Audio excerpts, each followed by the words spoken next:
This was another deadline week for the legislature. eCapitol News Director Sean Ashley joins us to talk about that and other events at the Capitol. Thanks for joining us, Sean. You're very welcome. Now, the Department of Human Services has issued a news release that's now warning of more layoff cuts and services and reimbursement rates to providers because of the $1.3 billion shortfall in next year's budget. Some lawmakers have indicated that there is some news on the budget that's coming very soon. Have you heard about this? Yes, a number of lawmakers are saying we're getting closer and closer to reaching a budget agreement and presenting a budget to the legislature and to the people of Oklahoma. I think what we're going to see is sort of a twofold process. First of all, what they are going to do is to propose some changes to tax credits, exemptions, and other parts of the tax policy to help generate revenue to fill that $1.3 billion hole.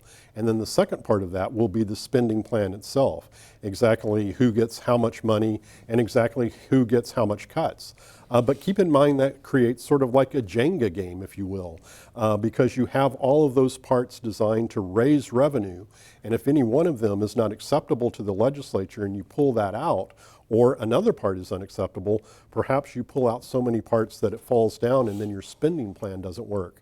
So it's going to be an interesting month and 1 week to see what they finally come up with. Very interesting. Now, a couple of gun measures came out of the Senate this week, despite some objections from protest groups. What happened on that? Well, we saw, as you said, a couple of measures which were approved. One is the so-called constitutional carry measure, which allows anyone to open carry a handgun basically if they are legally permitted to purchase a gun. They do not have to go through the training or obtain a permit like one currently has to do. At the same time, we would remain in place our concealed carry education classes and permits for that.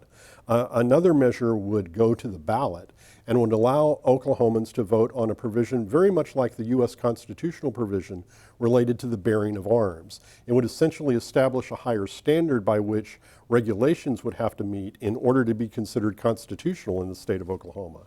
Finally, a measure also passed the House to allow out-of-state residents who open carry to open carry in Oklahoma as well.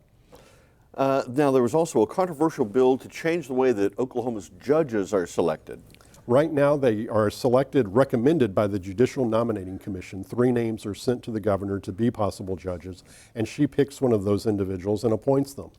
This proposal would allow a large list of names, every qualified candidate for that post, to be sent to the governor. They would be evaluated and ranked to a certain extent, and the governor would choose one of those, whether it be from a group of 3 or a group of 20. And then 2, the legislature would have the ability to approve that person, which they currently do not have. It gives the governor more power, and it interjects the legislature into the process for the first time. All right. Well, thanks, Sean Ashley from eCapitol News. You're very welcome.